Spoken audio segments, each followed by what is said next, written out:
দাঁড়াও না, এখানে তোমার কাবিনের 5 লক্ষ টাকা এবং ডিভোর্স পেপার আছে, নাও। মাই গড, কাবিনের 5 লাখ টাকা, ডিভোর্স পেপার। তার মানে ফাইনালি তুমি আমাকে ডিভোর্স দিয়ে দিছো, সাথে আবার কাবিনের 5 লাখ টাকাও। তোমার মতো সামান্য একজন সিকিউরিটি গার্ড এইভাবে আমাকে কাবিনের টাকা সহ ডিভোর্স দিল। অবাক হচ্ছি, বাট ভালো লাগছে, থ্যাংক ইউ। গত 6 মাস যাবত তুমি আমাকে ডিভোর্স করে পাগল বানিয়ে দিয়েছো, যার কারণে আমার গ্রামের সকল সম্পত্তি বিক্রি করে তোমাকে আমি 5 লক্ষ টাকা দিচ্ছি। এই 5 লক্ষ টাকা জোগাড় করা আমার পক্ষে সম্ভব ছিল না। যদি আমি গ্রামের সব সম্পত্তি না বিক্রি করতাম, এই 5 লক্ষ টাকা আমি তোমাকে দিতে পারতাম না। অবশেষে আমি কাবিনের 5 লক্ষ টাকা দিয়ে তোমাকে ডিভোর্স দিতে পারলাম।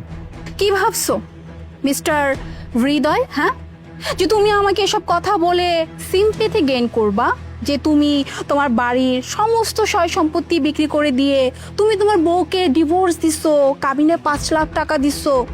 শোনো, তোমার মতো একটা সিকিউরিটি গার্ডকে বিয়ে করে আমার জীবনটা কতখানি নষ্ট হয়েছে তার কোনো আইডিয়া আছে তোমার? হ্যাঁ, আমি এই অফিসে না ঠিকঠাক মতো কাজ করতে পারি না, প্রত্যেকটা মানুষ শুধু আমাকে হিউমিলিয়েট করে। আসছে সিকিউরিটি গার্ডের ওয়াইফ, বাট মুনা তুই তো এর থেকে ভালো ডিজার্ভ করিস, তুই কেন সামনে একটা সিকিউরিটি গার্ডের ওয়াইফ? হ্যাঁ, আসলে তখন আমার কাছে কোনো সে থাকে না, থাকবে কি করে? আমি তো নিজে একটা সিকিউরিটি গার্ডকে বিয়ে করেছিলাম, আরে যে সিকিউরিটি গার্ড কিনা আমার সামান্য শখ পূরণ করতে পারে না, সামান্য কিছু চাহিদা পূরণ করতে পারে না। কি ভাবছো তুমি? হ্যাঁ, তোমার সাথে আমার মতো একটা মেয়ে সারা জীবনে খুঁটরে খুঁটরে সংসার করবো? সেটা আর হবে না। এর জন্য তো আমি তোমার কাছ থেকে ডিভোর্স নিয়ে নিলাম। ইভেন এই অফিসে আমার কাজ করা পর্যন্ত কষ্ট হয়ে গেছিল জানো, প্রত্যেকটা দিন তোমাকে নিয়ে মানুষ আমাকে হাসাহাসি করতো, আমি জাস্ট আর সহ্য করতে পারতেছিলাম না। ফাইনালি আমি এই সম্পর্ক থেকে মুক্তি পেলাম, অ্যান্ড থ্যাংক ইউ যে আমাকে ডিভোর্সটা দিছো ফাইনালি। শোনো, আমি দারোয়ান হইতে পারি, আমার স্যালারি কম হইতে পারে, কিন্তু আমার ভালোবাসার কোনো কমতি ছিল না। আমার স্যালারি কম থাকার কারণে হয়তো আমি তোমার জন্য সুখ কিনে দিতে পারিনি, কিন্তু আমি চেষ্টা করেছি আমার সর্বোচ্চটুকু দিয়ে, কিন্তু তোমাকে হ্যাপি রাখতে পারিনি। কারণ তুমি চাও বিলাসিতা, আর বিলাসিতা তোমাকে আমার পক্ষে দেওয়া সম্ভব না। সামান্য দারোয়ানের চাকরি করে কয় টাকাই বা বেতন পাই, আর এই কয় টাকা বেতনে হয়তো বা আমি তোমাকে সুখ দিতে পারিনি, কিন্তু ভালোবাসার কোনো কমতি ছিল না। আর একটা কথা, একজন ডিভোর্সি নারীকে এই সমাজ কখনোই ভালোভাবে মেনে নেয় না। সবাই তাকে আশা দেয়, কিন্তু সংসার পাতে না, কথাটা মনে রাখো। কি বললা তুমি? হ্যাঁ, ডিভোর্সি মেয়েদেরকে এই সমাজ মেনে নিবে না, কোথাও জায়গা হবে না। হ্যালো মিস্টার মাই এক্স হাজব্যান্ড, তোমার এই চিন্তাধারাটা সম্পূর্ণ ভুল। হ্যাঁ, তুমি এখনো সেই টিপিক্যাল যুগে আছো, যে যুগে মানুষের ডিভোর্স হয়ে গেলে না এক ঘরে করে রাখতো, বাট ডিভোর্স এখন একটা কোনো সাবজেক্টই না। একটা মানুষের সাথে একটা মানুষের বনিমনা না হলে ডিভোর্স নিতে পারে, সিম্পল। একটা মানুষের সাথে সারা জীবন কম্প্রোমাইজ করে লাইফ কাটানো, এইটা তো আসলে ঠিক না, তাই না? তুমি এই কথা কেন ভাবছো জানো? কারণ তোমার কাছে অনলি ওয়ান একটা অপশন, আই মিন আমি। এর জন্য তো তোমার কাছে মনে হচ্ছে আল্লাহ এখন তার আমার কেউ রইলো না, বাট তোমার কোনো আইডিয়াই নেই যে আমার কাছে অপশনের কোনো অভাব নেই। হাজারটা ছেলে না আমার পিছে দাঁড়িয়ে আছে, জাস্ট আমি একবার বলবো ব্যাস সবকিছু হয়ে যাবে। যাই হোক, তোমার সাথে এত কথা বলে লাভ নেই। ডিভোর্স তো ফাইনাল আমি পেয়ে গেলাম, সাথে কাবিনে 5 লাখ টাকাও। আজকের পর থেকে তোমার আর আমার কোনো সম্পর্ক নাই, না তুমি আমার হাজবেন্ড না আমি তোমার ওয়াইফ। ফাইনাল আমি সিকিউরিটি গার্ডের ওয়াইফ থেকে মুক্তি পেলাম। তোমার অনেক অপশন থাকতে পারে, আমি মানছি, কারণ তুমি সুন্দরী, তোমার অপশন থাকবে, এটাই স্বাভাবিক। কিন্তু এখন বুঝবে না, তুমি বুঝবে তখন যখন দেখবে তোমাকে সবাই মিথ্যে আশা দিয়ে তোমাকে দূর দূর করে তাড়িয়ে দিচ্ছে, আর তখন তুমি বুঝতে পারবে আসলে বাস্তবতাটা কতটা কঠিন। যাই হোক, তোমাকে আমার আর কিছু বলার নেই, তুমি এখন মুক্ত। আমি তোমার সামনে আর স্বামীর অধিকার নিয়ে দাঁড়াবো না।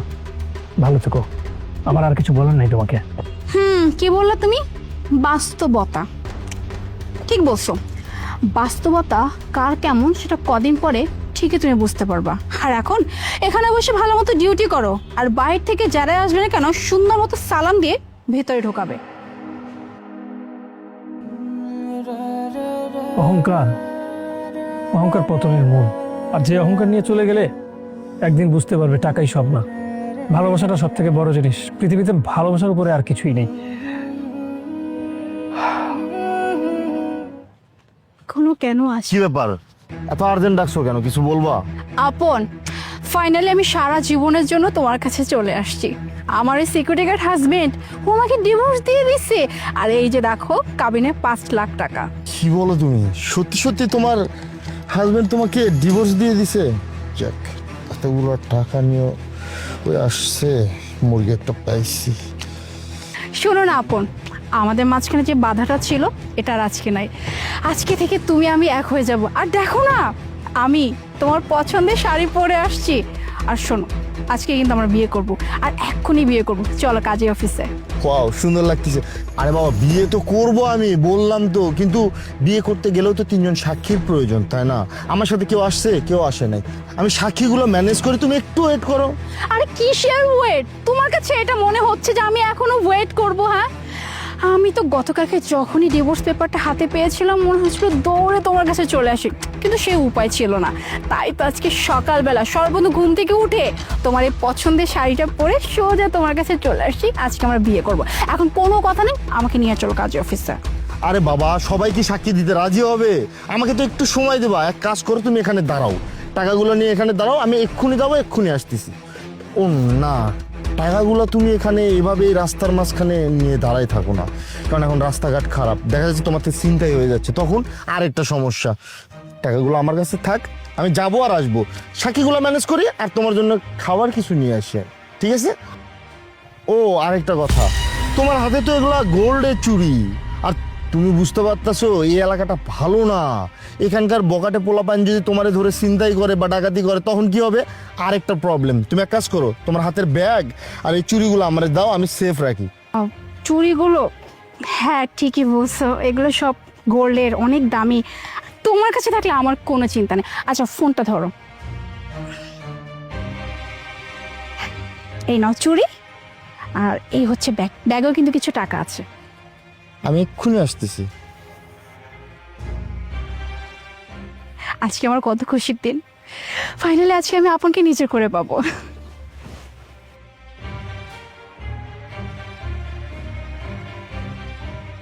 কি ব্যাপার, 1 ঘন্টা প্রায় হয়ে গেল, এখনো আসতেছে না। বোধহয় খাবার পাচ্ছে না আমার জন্য।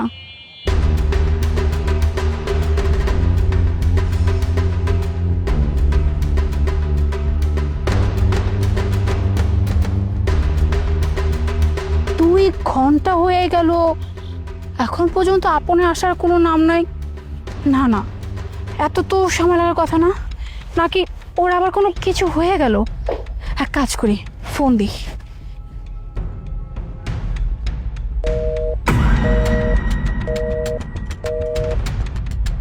নাম্বার সুইচ অফ, হয়তো নেটওয়ার্কের সমস্যা।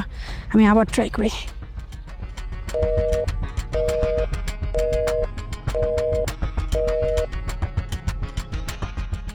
বারবার সুইচ অফ বলতেছে, তার মানে কি আপনার আমার কাছে ফিরে আসবে না? ও মিথ্যা কথা বলে গেছে আমার কাছে। খাবার, সাক্ষীর মানুষ, সম্পূর্ণ মিথ্যা কথা। আমার চুরি, আমার টাকা, আমার সবকিছু দূর করছে। এখন আমি বুঝতে পারতেছি, ও আমার কাছে শুধুমাত্র আসছিল আমার টাকা আর আমার গয়নার জন্য। ও আমাকে বিয়ে করতে আসে না, ও আমাকে কখনো বিয়ে করতোই না, সম্পূর্ণটা নাটক ছিল। হৃদয় ঠিকই বলছে, একটা ডিভোর্সি মেয়ে কেউ কখনো ভালোবাসতে পারে না। আমাকে এই মানুষটা ভালোবাসে না, অথচ এই মানুষটার জন্য আমি আমার হাজবেন্ডকে ছেড়ে দিচ্ছি। আমার এখন কি হবে? আমার হাজবেন্ড ঠিকই বলছে, ডিভোর্সি মেয়েদেরকে কেউ আপন করে নেয় না, কেউ আপন করে নেয় না।